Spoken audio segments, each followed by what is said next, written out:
Hello everyone and welcome back to our channel. In front of me I have REALME Watch S5 and today I'm going to show you how to adjust the screen brightness on this watch. Basically if you want to increase or decrease the brightness of your screen. So let's get started.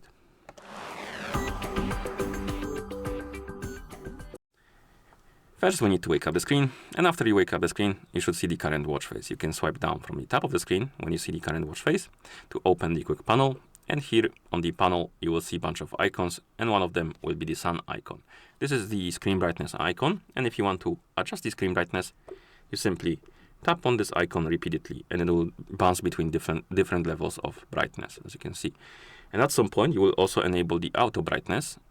It has the A icon on it. Oh, now it's visible. And basically, what that means is that the watch will adjust the brightness automatically.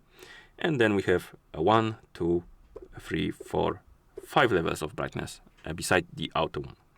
So use whatever you like. I'm gonna set it to auto brightness and leave it. And that's how you adjust the screen brightness on this watch. So if you found this video helpful, please consider subscribing to our channel and leaving the like on the video. Thank you for watching and see you in the next one.